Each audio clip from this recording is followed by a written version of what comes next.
What is up, everybody? Welcome back to another episode of whatever the hell this is. I am your host, Jocelyn. It's been a while since this last recorded, so might as well do it again, Freeman. And today is June 15th, which means in just a few short hours, there's the first game of the Stanley Cup Finals is going to be played between the Colorado Avalanche from the Western Conference and the Tampa Bay Lightning from in the Eastern Conference. Now we're going to get to that eventually, but we have to first go through the first go through the list of every. We first have to go recap briefly every single thing. It's going to take. It's not going to take long. Hopefully, it doesn't take as long as the tier list video, but hopefully it's not. But it's still going to be decent. In the first round, we have the Florida Panthers beating the Washington Capitals in 4-2. Oh, and honestly, this kind of says it all. 18 for 18 on penalty kill for the Capitals, losing 6. How do you do this? Yes, I know that the Bruins went into the. Yes, I know that the Bruins went 7-5 in the 12 games in 12 of the 14 games in which they had the 0 for 39 in penalty kill power play stretch. They went 7-5 in that stretch, but at the same time, but if anything, this really just spoke to the death of the official slamming shut of the Washington Capitals window. Like Ovechkin is still going to be there. He's still going to be amazing, but Tom Wilson, for as much of a goon as he is, he's still going to be a quality. He's still going to be quality depth for them. Even guys like John Carlson. John Carlson is going to be a really good is going to stay a good defenseman for them. Vitek Vanacek is going to stay good. Varlamov is going to be good. They're going to be they're still going to be a good team, but this was just the end for them. They're not going to make it past. Their upside is second round at this point, and hey, we get to add another thing of congratulations, your team still can't make it past the first round of the playoff. Next up, we have the Tampa Bay Lightning beating the Toronto Maple Leafs in 7 games, 4-3. Oh boy.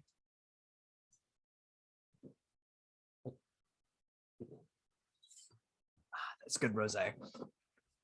Yeah, this drought can vote, and this drought can enlist. The 18 freaking years. How do you do that?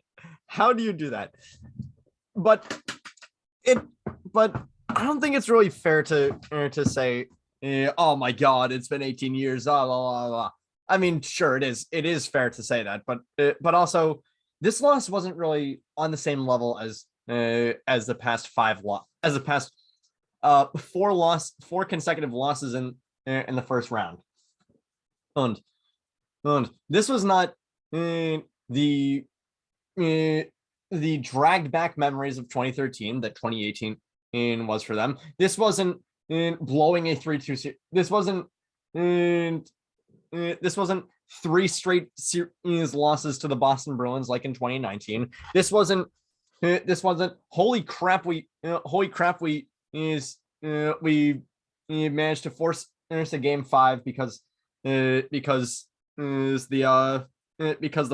Jackets channeled a rear-ended Pinto in the last 4 minutes of regulation in game 4, and we still somehow lost. This isn't, and this wasn't hey, we have a 3-1 series lead, even though Tavares is down and Muzzin ended up getting hurt.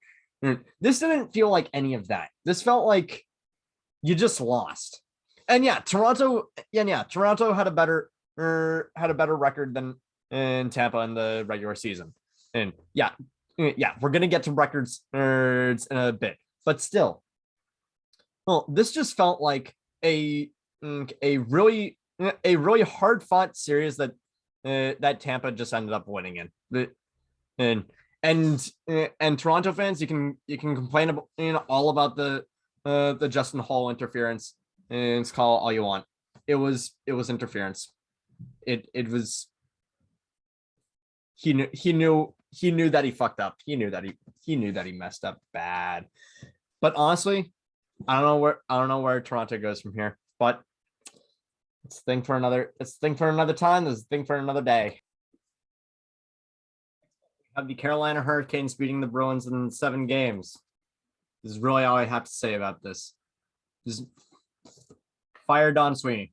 That's who should have gone. That's who should have been gone after this series. There's you can put this on Cassidy all you want.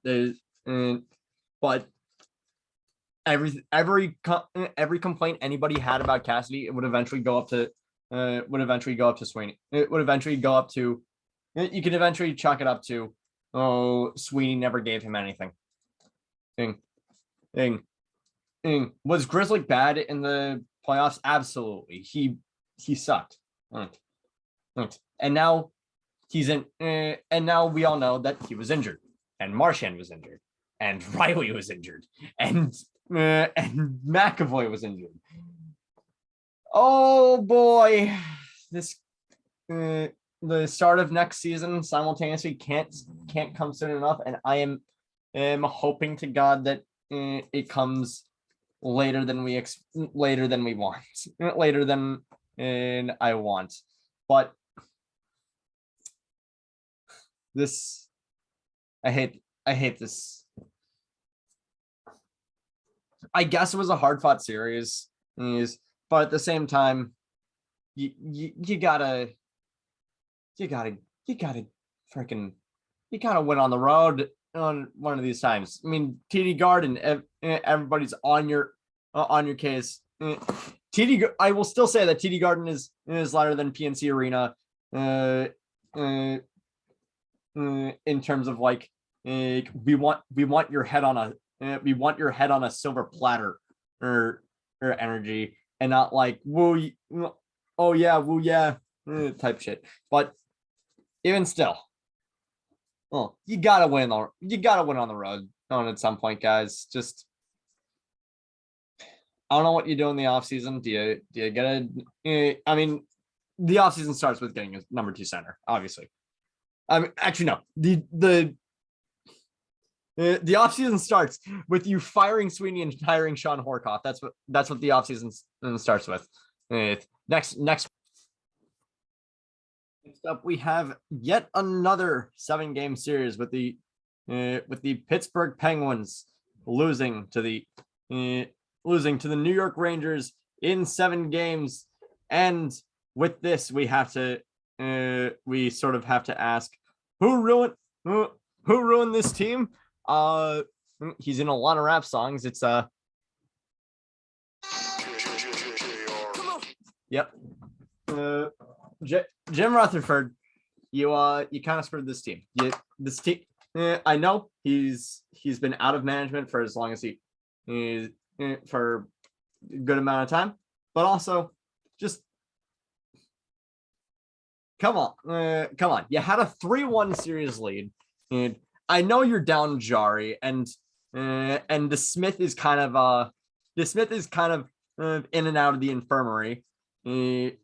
Leading to pork and broccoli sandwich man and Domingue.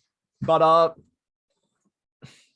you had a 3-1 series lead and you couldn't seal the deal. Well, I mean Igor Shesterkin, God bless his soul, he looked kind of mortal this year. This, not just this series, but also this entire playoffs. And honestly, it was now they have to ask where do they go from here, because Letang is a free agent, and so is Malkin, and do you rebuild, but also extending Brian Rust for as long as you did is kind of anti-rebuild. Do you what are you guys going to do with Crosby? What are you guys going to do with Jake Gensel? What are you guys going to do with do you try and groom Evan Rodriguez into being like your number 2 center until Crosby eventually retires, and then make him your number 1 center? This team has a lot of questions that it needs to ask itself.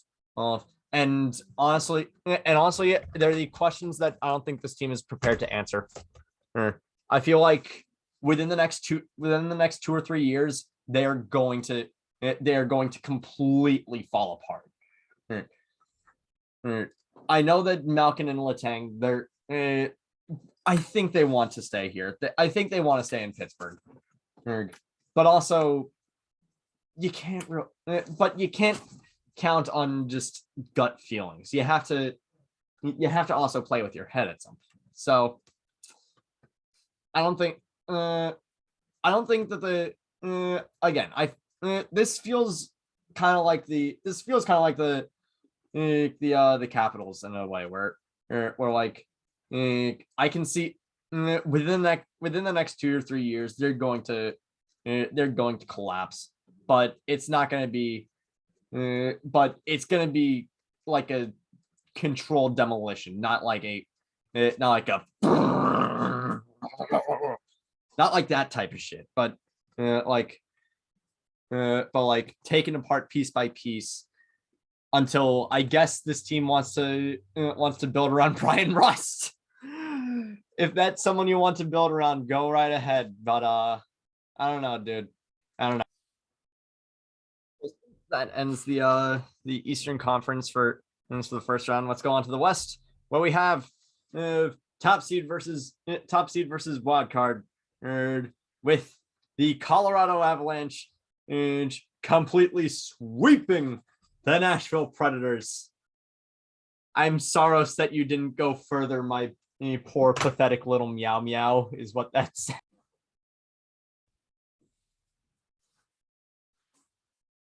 Oh, I'm sorry, guys. I was just sweeping up in here like the Colorado Avalanche just did. All right, now, in all seriousness, this was just pathetic. Yes, I know you say Saros was out for this series, and it sucked. It sucks not having your top goalie available for you. No, but also you had Roman Josi, the quite possibly the Norris winner this year. I honestly feel like it's definitely either him or Kale. It's definitely a coin flip between those two. It's either Roman Josi or Kale McCarr. You had Roman Josi. You had one of the strongest defenses of anybody in the NHL. Well, you had Matt Duchene in having quite possibly the best year of his career. You had Philip Forsberg making a great impression before he eventually leaves this place for someplace better. Probably I don't know. I'm probably putting my bets on Vancouver or some shit like that. But how do you make all that noise going in? And you were at the top of the West at some point. You were not just at the top of the West. You were at the top of the entire NHL at some point, and you just died. You got freaking euthanized, or rather, I guess suffocated under the Avalanche. And I guess it was just goaltending. I mean, we're gonna get into goaltending a little bit later, but I don't know. Oh, Preds are also in for kind of a rough offseason because Forsberg's gone. That's pretty much the foregone conclusion. It's not anything. There's nothing really you can do about it, but I don't know what you do. Up, we have the St. Louis Blues in 6 games beating the Minnesota Wild, thus giving us a wild end to a wild season. I like the Minnesota Wild. If I'm to there are quite a few teams that I root for outside of Boston. I really like the Kraken. I like the Wild. I like the Avalanche, and and I guess Steve Dangle has given me some sort of like soft spot for Toronto. I don't know, but yeah, Wild. Well, you had one hell of a season. Jordan Greenway is playing out his mind. Matt Dumba. You had freaking Kirill Kaprizov. Holy crap! What a stud! You guys, beautiful. As a Bruins fan, I hate that. Oh, we traded away that pick. And now it's Sweeney's first year.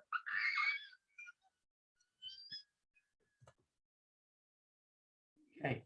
Will not bring up Don Sweeney for the rest of this explanation. But yeah, you guys had a bevy of great players. You had Kaprizov going on. You had Eriksson Ek going on. You had but you guys made a bunch of unnecessary trades. You traded Kapanen. You traded Capo Kakinen for nothing when you could have tried to develop him, and then you traded for Fleury for a little bit more than what you got from Kakinen, and he turned out not being the answer. So the answer wasn't in net, and you guys kind of screwed it, especially because St. Louis.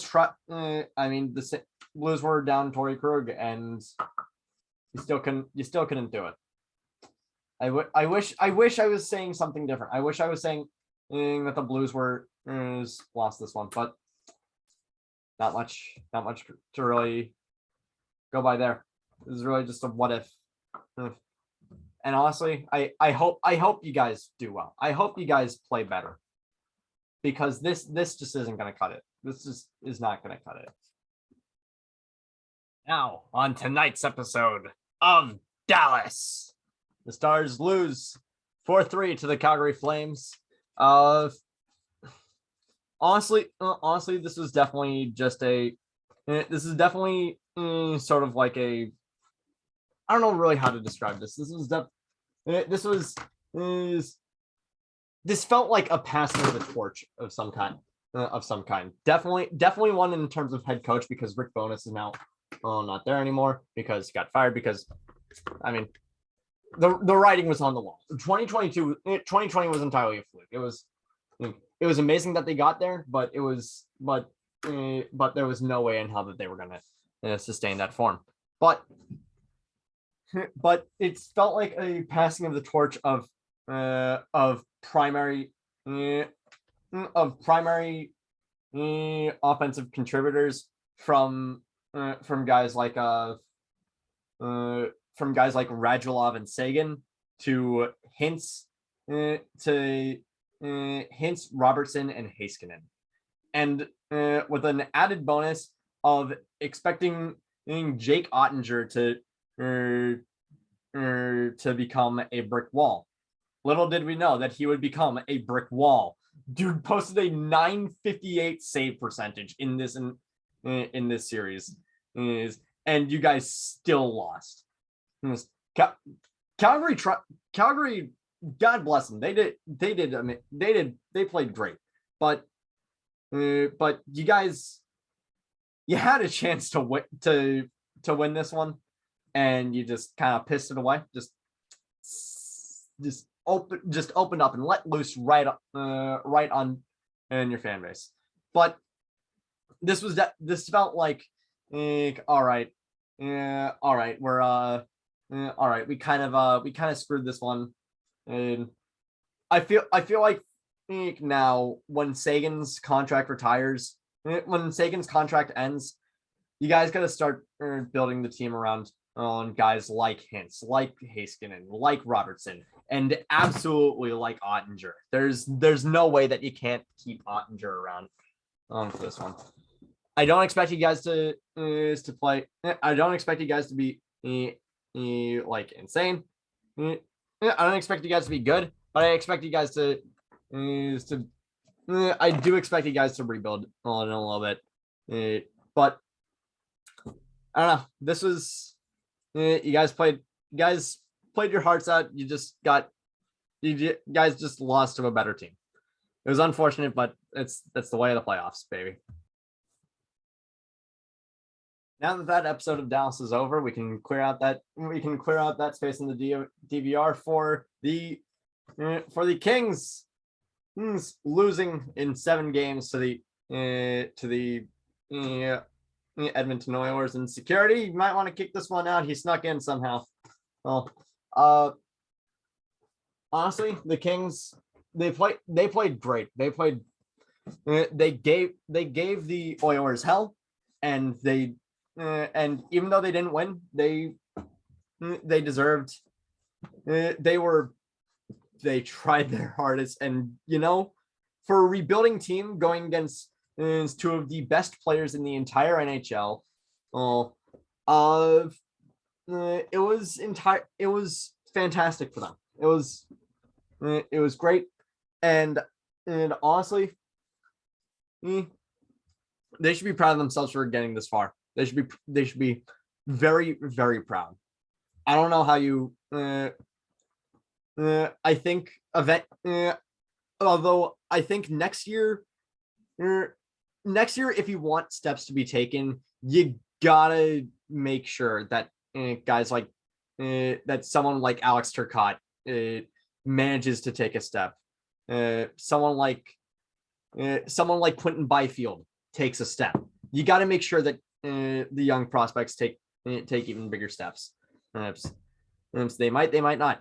And also, you got to ditch those. You got to ditch those shiny helmets. You look like the T1. That you look like a downgraded version of the T1000, like a freaking T100 or I guess like a T1650 or some shit like that. I don't know. 1650s aren't great, and I would know. I have an NVIDIA 1650. Not good. Not a good graphics card. Try it. Hey, they're back in stock. Just get a. Hey, graphics cards are back in stock. You might want to try getting like a 2060 or something like that to save your money and get a better graphics card. Like save your prospects and make sure that they develop properly.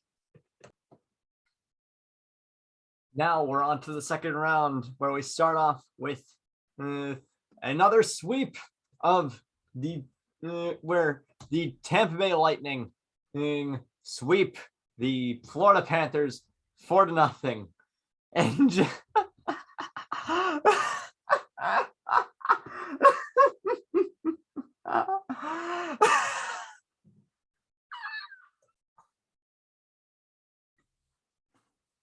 oh, hey guys, don't mind me. I'm just sweeping up after I'm just sweeping up the freaking remains of a cremated household cat named Sunrise, Florida.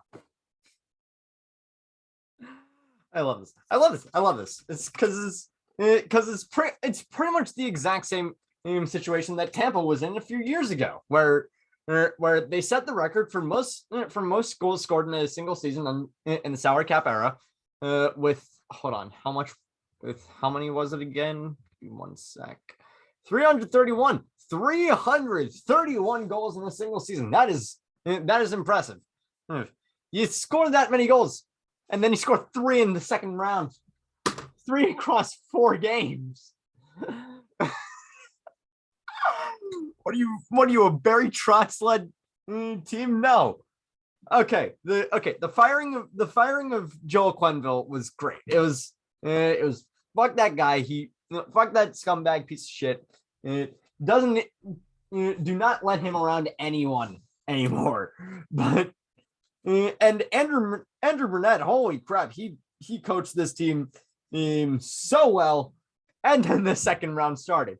I mean, props to you guys for finally winning a playoff series. Granted, it was against the Capitals, so I don't know really what you expected. But you won the Stanley, you won the President's Trophy, you set the record, and then you just lost yourself. And you know what? I honestly, I hope you guys do better. I honestly hope you guys do better in the coming seasons. You guys are primed to do well. So that's really about it on the Florida standpoint. I guess playoff Bobrovsky isn't playoff Bobrovsky was just one time, and then we had yeah. Where was Barkov? Where was Barkov? I don't know. Where was friggin' who is it? Sam Reinhart? I don't know. Where was Giroux? I don't know. Oh, he's a free agent now. Oh, you guys should have extended him immediately after you traded for him. Because that was just dumb. You lost a great offensive producer for nothing. Now. Oh, I'm sorry, for Owen Tippett and whatever the hell you got is whatever the hell else you guys gave up for him. But that's really it for Florida. Next up, we're going to a series that was the complete opposite of a sweep. The Carolina Hurricanes losing in 7 to the New York Rangers, and this was sort of the game. This is sort of the series where we learned don't troll the Empire State Building because shortly before this the series ended, the Canes tweeted out a picture of a red hurricane swirling over the Empire State Building, and the Empire State Building official Twitter account quote tweeted it with like no hurricanes here, and oh my gosh, what a pristine. But this was sort of just one where you needed Frederik Andersen, and he got hurt before the playoffs started, and unfortunately having Uncle Ranta just wasn't enough. Pyotr Koshekov fight his heart out, but I mean, guys couldn't do it, and no real shame in it. But I mean, gotta do it something. You gotta get through it somehow. Oh, and it's not like the Rangers were like completely invincible. They were very vulnerable. You guys easily could have won this one, but it's the way the cookie crumbles, I guess. It's the way the cookie crumbles. I mean, this is really all I have to say about the Blues one. It's just property of Nazem Kadri. Just that's all you need to say about the Blues and their loss in 6. Calle Rosen redirected Kadri into Binnington, and Kadri was skating away from him. Rosen was if you look before it, you can clearly see Kadri was skating. The way Kadri was skating, he was going past the net. He wasn't trying to collide into the net, and everyone lost their shit about it. But you know what? Jordan Binnington is a bad goalie anyway. He was only good in 2019 during that insane cup run. And Blues fans, you guys know it, but you don't want to admit it. He's just an average He's an average goalie. He's an average goalie.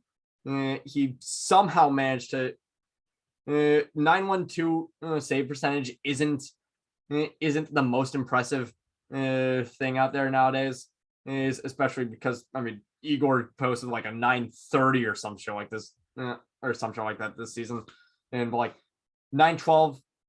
Binnington's been on a downward spot. Binnington's been slowly getting worse and worse ever since his rookie season, and people have known what to look out for. People have learned how Binnington works. Somehow this dude had a worse save percentage than I think even Connor Hellebuck, and I think Hellebuck ended up letting in the most goals of any goalie in the entire NHL this past season. But this isn't really. But I mean, you guys didn't deserve to win this one. You guys did not deserve to win this one, at all. Oh, don't act like you did. Binnington, I swear to God, if Binnington was healthy the entire series, it wouldn't have mattered anyway. You guys still would have lost in 6. Thanks. And you know what? Maybe you guys try to develop Husso. Just try to develop Husso so that he can have something better than just a 1 month span of greatness. Yes, I mean the Bruins are currently doing that with Swayman. I mean he had like an insane like January to February. He had like the best. He was top 5 in freaking goals against average. And this was his rookie season. Maybe you guys try to develop Husso like you did with Binnington. Maybe you guys try to develop a more likable goalie. And maybe, just maybe, you guys try to develop a more likable fan base. Holy crap. I sincerely apologize to everybody that's about to see me do something completely stupid in honor of the Calgary Flames losing in 5. Because do the stank.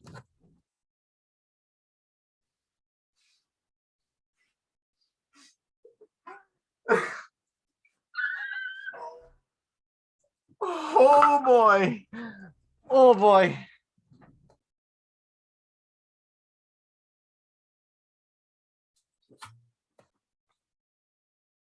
I'm sorry, Calgary. But Blake Coleman doing the stanky leg was not going to win you that game. And yes, I agree. That should have counted as a goal. The puck was going in anyway. Mike Smith was not going to be able to. Mike Smith was in no way, shape, or form going to be able to get back there. And it was and it wasn't a distinct kicking motion. Every single player that I've seen that gets tripped up like that falls in that exact same manner. But you also have to remember, this was in Game 5. This is in Game 5, and you guys were gonna and you were down 3 games to 1. Now I know. Any a single goal can galvanize an entire team to victory. Just look at the Habs and last season, and Alex Galchenyuk in overtime, accidentally centering it to Cole Caulfield, and allowing for a 2-on-0 breakaway to put the game away for the Habs. And everybody talks about Game 6. Everybody talks about Game 6 in that series. Nobody talks about how Game 5 ended. And honestly, I feel like Galchenyuk giving up the puck that easily in Game 5 in that series was what allowed the Habs to get back in the series. Not the ending of Game 6, the ending of Game 5. But honestly, I feel like they were just outclassed. Markstrom went from Vezina candidate to just a puddle of mud. Like what happened, Markstrom? You led the league in shutouts this year, and then you just die. You die. I don't know. Just I don't know. I guess Edmonton wins. Edmonton, I guess death taxes and Edmonton winning the Battle of Alberta, because I think there's been only one time in which the Flames have actually won the Battle of Alberta in a playoff series. So, congrats, Edmonton, and add this to your medal. Add this to your trophy wall. Right, to go from that battle to the Eastern Cup. Hold on, wait. Yeah, I already won. All right, never mind. Wow, I am I have bad memory, I guess. We're going to the Eastern Conference Finals, where in 6 games the Tampa Bay Lightning beat the New York Rangers, and to borrow but slightly modify a chant from the Ranger, to borrow but slightly modify a chant from the Rangers. Vazzy's better. Vazzy's better. Yeah.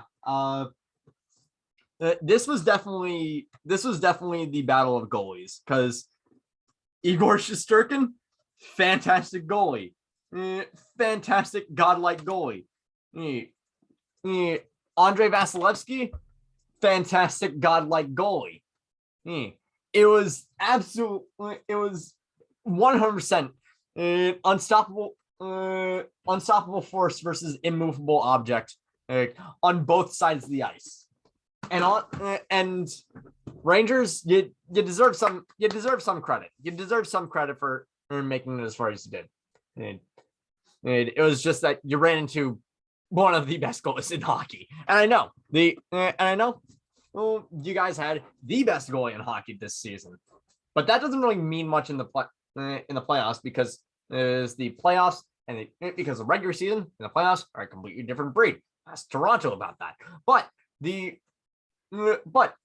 Rangers absolutely, they tried their hardest, and it was just they ran into a better team. And Tampa absolutely took advantage of that. Both teams absolutely could have won, but but someone had to lose, and it ended up being the Rangers. So good job, Rangers. You got a promising future ahead of you. Just Jacob Trouba, just keep your elbows in, please. Please, for the sake of everyone's sanity, just keep your freaking elbows in. And to go to our best of 6 series, and to go to, oh man, yet another sweep. The Edmonton Oilers got sucked by the Colorado Avalanche in just 1 second. Just 1 second, guys.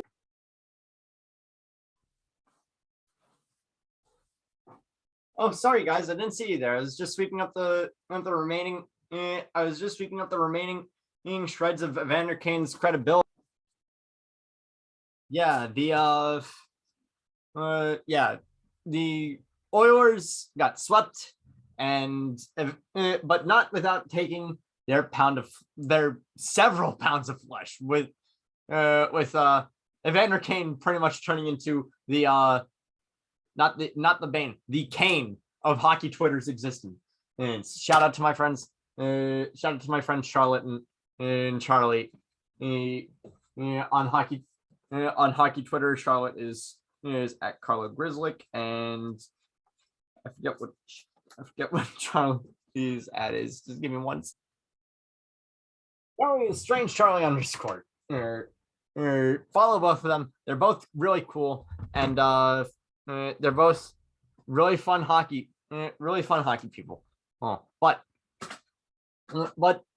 the Oilers, oh boy, they, I guess their commitment was we're not going to try this. We're not going to try to do anything this series except try and kill you guys, and they kind of did that. Darcy Kemper ended up leaving in Game 2 due to injury, and did not come back for the rest of the series. Who knows if he's gonna really come back? Evander Kane completely boarding Nazem Kadri in Game 3. He doesn't look to be coming back anytime in this postseason. Samuel Girard in Game 2 getting his shit rocked. Who knows if he comes back? Okay, I accidentally paused the recording there. But who knows? If Girard comes back? I don't know. The Oilers.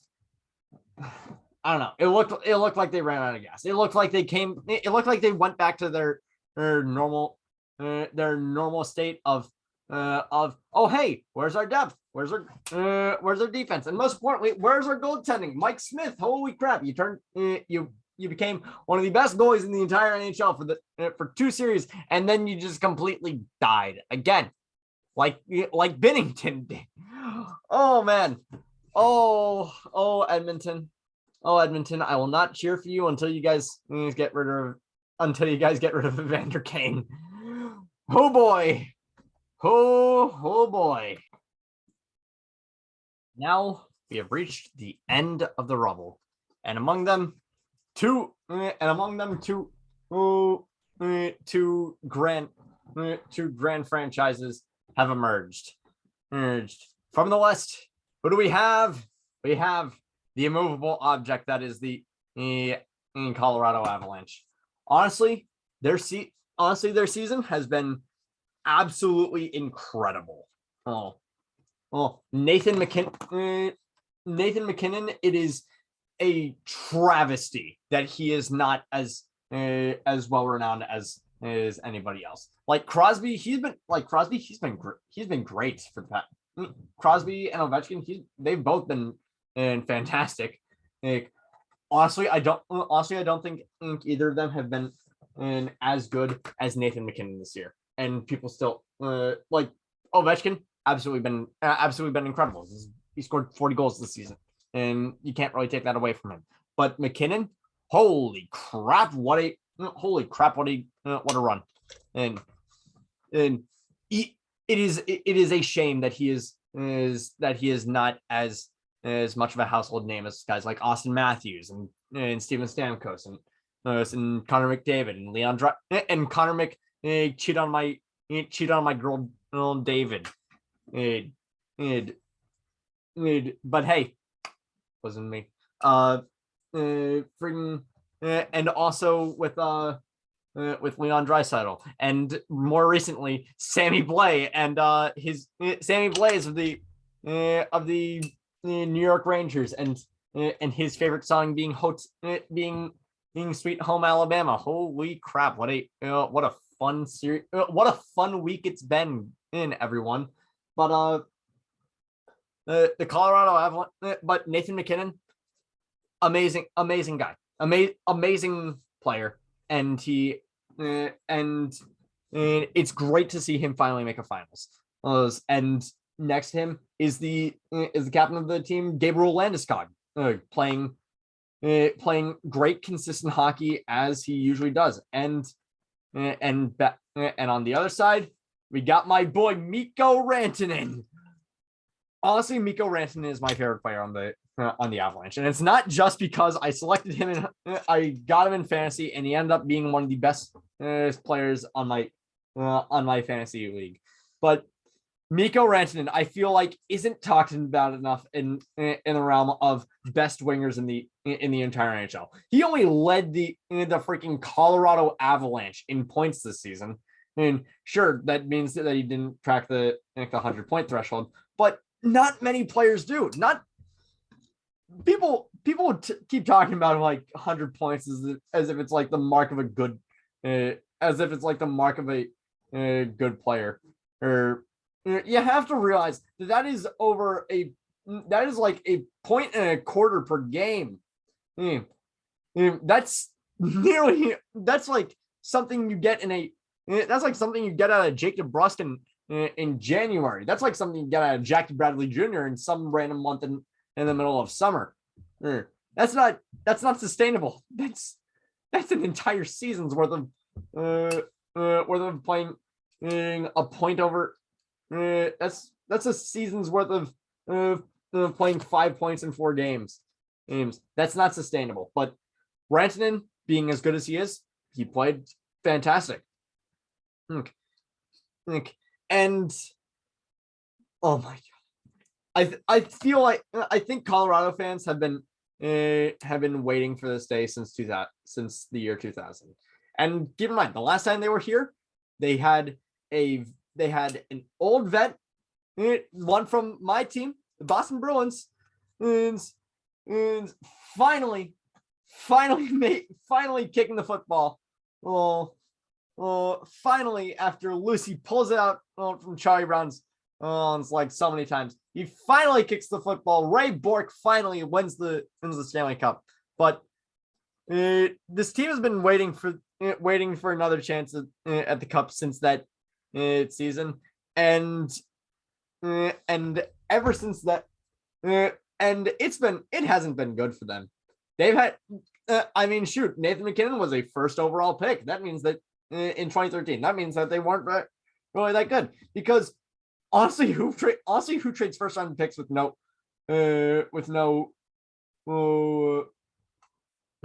protections in this day and age? That's just dumb.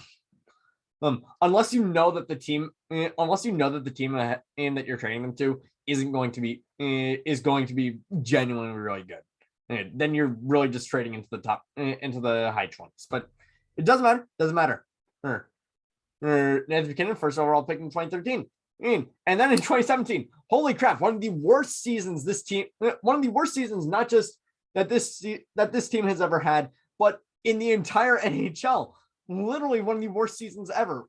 Up there was like the inaugural season for the Caps, and like last year for I think the Red Wings or the Devils. I forget who it was, but someone had a really bad, but some team had a really, really catastrophically horrible season last year.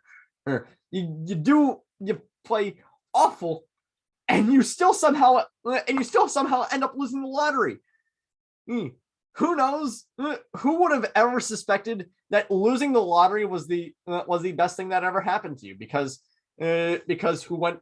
Nico Hischier, Nolan Patrick, Miro Heiskanen, and then your franchise savior, Colorado, my boy from UMass Amherst, Cale Makar, baby.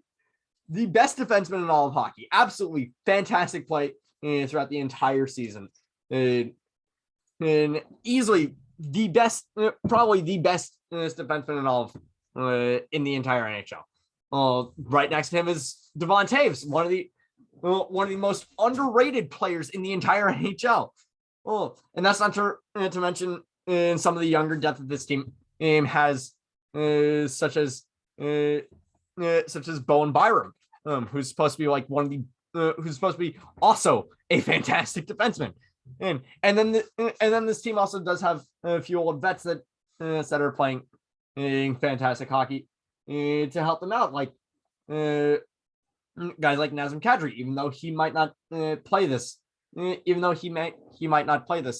this series. Andrew Cogliano and Daniel Helm. The only problem is goaltending. Darcy Kemper is out, and who knows if he comes back. And Pavel Francouz, he was insane. It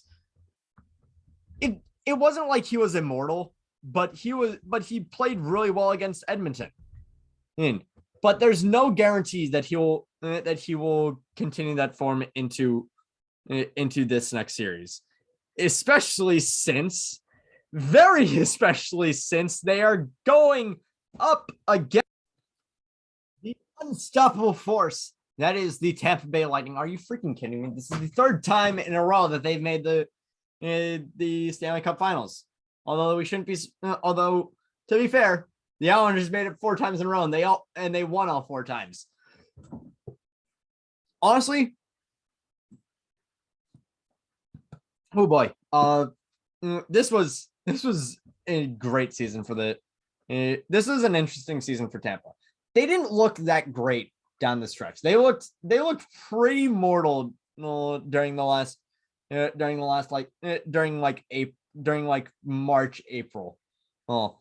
And we all thought, and I think a good chunk of us thought, oh boy, this may be the day. This may be the year in which Toronto finally gets over the hump, and they win a playoff series.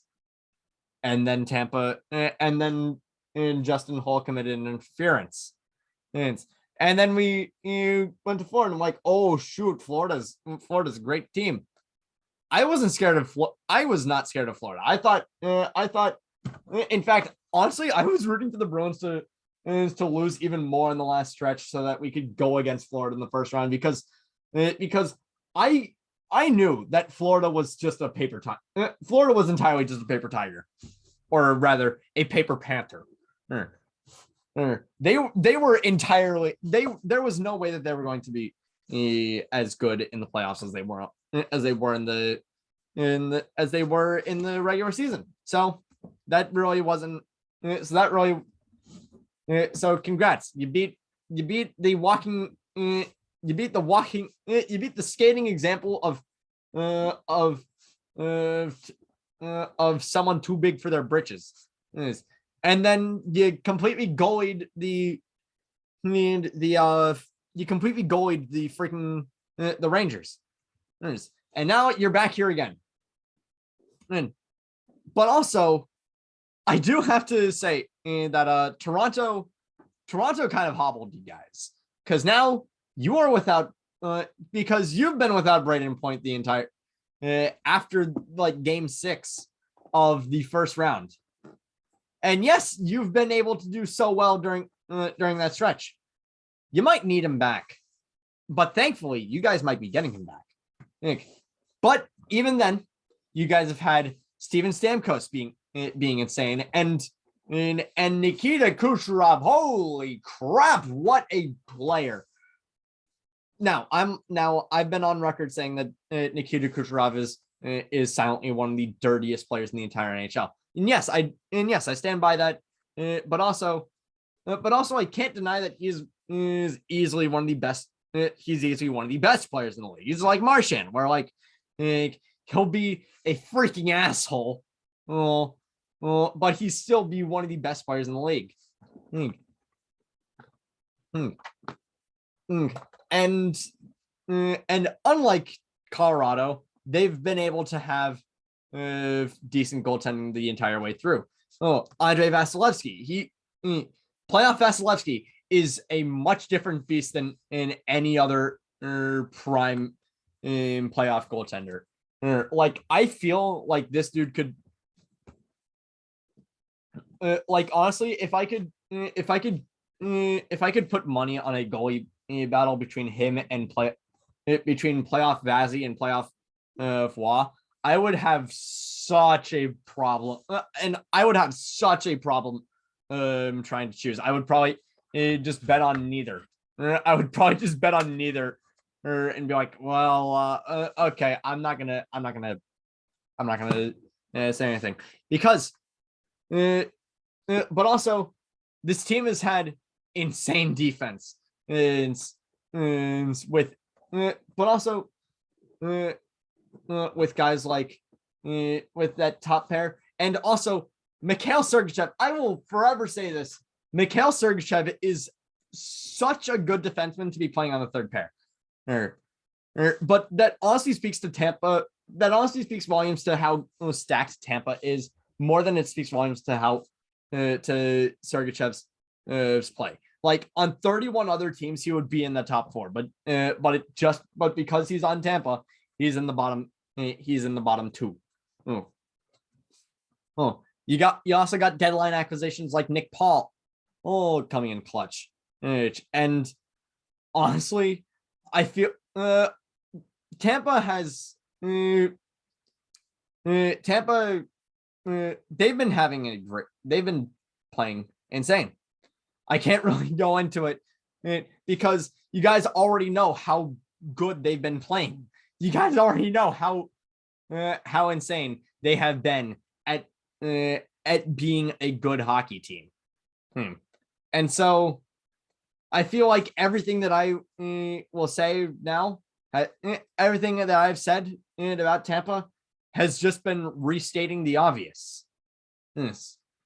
That's the problem, is that we all know how good these guys are. We all know how good they are. It's just that we're kind of we're kind of sick of it. But also, I don't know. So it's come down to this. Colorado Avalanche versus the Tampa Bay Lightning. An unstoppable force meets an immovable object. Holy crap! Who wins? Honestly, I feel honestly, it's the natural instinct to root for the team that hasn't won twice in a row. But even then, I feel like, but I have to say it. Tampa is a little bit more prepared. They have pretty much everyone. The only player they're missing is Point, and he's coming back soon, and he might be coming back this series. The Avalanche, they're down Stammer Girard, they're down Nazem Kadri, and they are down on Darcy Kemper. And Pavel Francouz, give him credit all you want. He is one of those guys that you don't want to start like an entire playoff run around. He's like Halak. You don't want to leave him in the entire playoffs. Let's ask Boston how that went with Halak and Nut. But I hate to give it to Tampa, but I'm saying Tampa in 7. And Colorado gives them a big run for their money, and then but they eventually run out of gas because the injuries keep piling up. I'm predicting at least one game of injury for Cogliano for some reason. I don't know, but that's really it for today's episode. Thank you all so much for watching. Down below is my TikTok. Please like and subscribe if you enjoyed this episode. And you might notice that there is not going to be the Jake Thibault GoFundMe, because not only have I devoted an entire season to it, but also actually, you know what? I will do it one last time for good measure's sake, because I have to give a round of applause for this kid, because 9 months after suffering that awful injury that left him paralyzed is from the waist down, he finally graduated this past week, and he walked to it. He got out of his wheelchair, and he stood up in his walker, and he walked up to receive his diploma, and just there were tears streaming down my face just watching it. It was amazing. So congratulations, Jake. Congratulations. And I'll see all you guys in the next one. And take care, because it's probably going to be the draft recap. Even though the Bruins don't have a first round pick in this one.